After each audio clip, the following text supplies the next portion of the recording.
The biggest update for Hogwarts Legacy since launch is here with a ton of fixes, some new cosmetics, a brand new accessibility mode and way more. Plus I want to look at some PS4 gameplay that looks surprisingly good. But I want to start with some noteworthy fixes. There was this bug where the outfits from students could get dirty with mud stains that you then could not remove. And you could even see it on clothes from NPCs in the world. Like, it's kind of hard to see in this footage because the quality is kind of low, but many people had this issue and it should now be resolved with this patch. For some people, the intro robes would not be in the gear appearance menu, so they could not wear them again, which should also be fixed. And you might be aware of the fact that the orange eye of nude goggles were the exact same as the brown eye of nude goggles, although the icon was actually different. Well, now both glasses look like the icon, so we got a brand new look, and the same is for the spectacles that first only had the green glasses, but now we also can unlock the white one. They also said that they addressed some clipping issues like the things that are shown here in the pictures, but the big one for me with the Relic House uniform is still happening. I love this robe, as of course it has the visual effect when casting spells,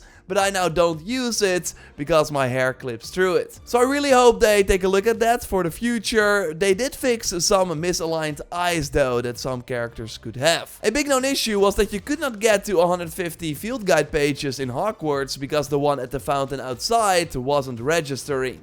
Well, what you will find is that when going into the game, it still has not been resolved, but what they now did is add a new unnamed field guide page without any info to the statue of Gregory the Smarmy that you find by going to the potion class fast travel point and then into the hall like this. Use Revelio and then you will see the page and it will add 1 to the counter, making you able to go to 150, which is great. Some people could not get to level 40, so we're stuck at the 39 even though they had everything completed. It should now also be addressed, just like an issue where some conjuration chests would not give out loot even after being opened. There was also this weird issue where you could still collect gobstones even after doing the side quest, so some people had a ton of them in their inventory. Should now also be addressed, just like where for some people the cutscene with the snidgets would not play at all, so they could not finish that mission. Another big one is that they fixed the trolls that would first teleport and always hit you if you would use the swift skill to get out of their way. I thought this was intended, even though it always felt like cheating, but no, it is not. So they basically nerfed the trolls because now, like some of the armored trolls of course have like a 3-hit combo, if you teleport away at the first hit,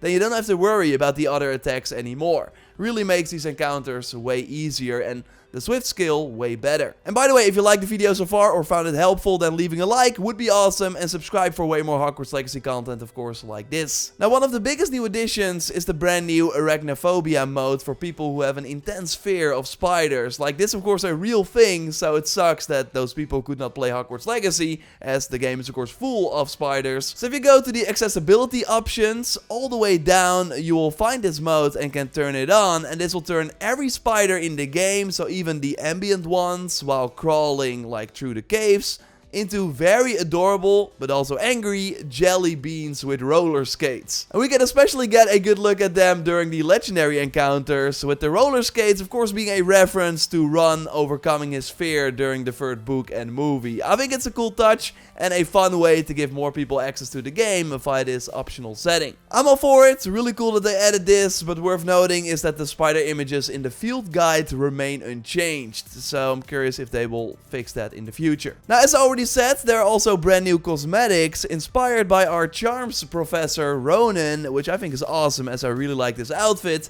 and it even comes with some nice red glasses as well. Now, it's sadly not directly earnable through the game, but these are new Twitch drop rewards, and I will leave a link to the dedicated page where you will need to link your accounts for if you haven't done it yet. Then go watch any Hogwarts Legacy stream on Twitch from now till June 2nd. Then via this dedicated page you can see your progress, and you will have to claim the item every 30 minutes to start the progress towards the next item, so keep that in mind. But overall you can just leave the stream in the background, even minimize the browser, as long as there are no ads playing. then you will get the new items eventually. Now, they don't have to be claimed again on the dedicated page as before, so on Twitch is enough, and then the next time you boot up Hogwarts Legacy, you will see a pop-up for the items, and then you can wear them in the game via the transmog system. And this, of course, to celebrate the Xbox One and PS4 launch. I want to look at the PS4 version in a second, but first a few more bug fixes that I think are good to know. Like, they addressed some funny glitches, like where a shopkeeper would float over the lake, or where you would be launched into the air while swimming. Wish that ever happened to me. Sadly not the case. This is more annoying though. A random NPC could spawn during this astronomy scene and could take you out of the cutscene completely. And Natsai and Sebastian could get long necks during the 3 broomsticks scene early on.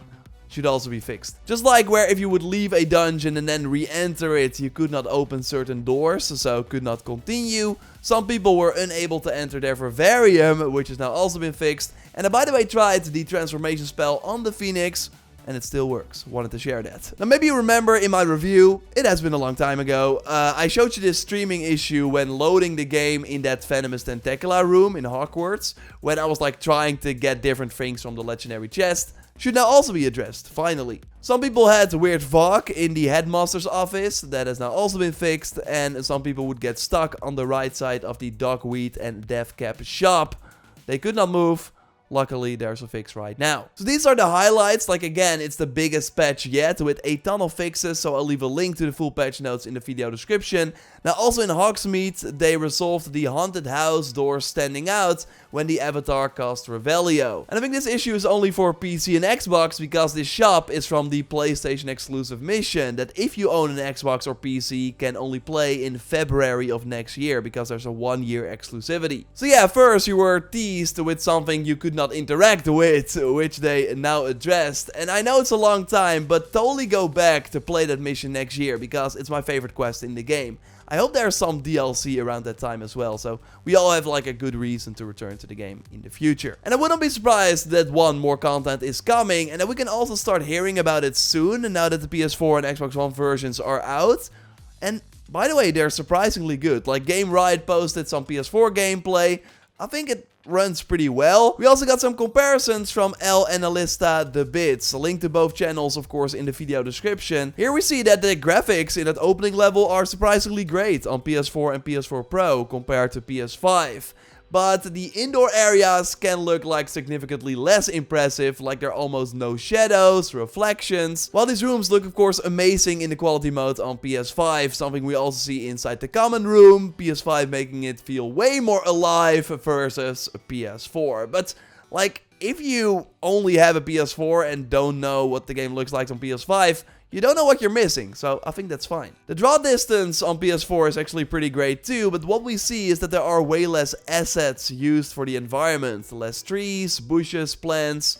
Again, if you don't know what you're missing, I don't think it's an issue. Now, the biggest difference is, of course, the load times when going into the game, which only takes 5 seconds on PS5 and 40 seconds on PS4. Although, the load times when going through doors in Hogwarts, like, they're still there, but they're not as bad as I expected, likely because of the limited assets and things going on in the castle and the open world. And of course, where the PS5 in the performance mode can reach 60 FPS or sometimes even higher, on PS4 and PS4 Pro the frame rate is unlocked, which is great, so not stuck at 30. We see that it goes around the 40 sometimes as well, and it can go even higher in some situations. The resolution is really bad though, being 900p, not even full HD on the regular PS4, and PS4 Pro is 1080p, so not 4K, which I think is a fine trade-off for the better frames. Now, of course, I haven't played this version myself, but I think it's safe to recommend the game to people that don't plan on getting a next-gen console anytime soon, because it looks better than expected.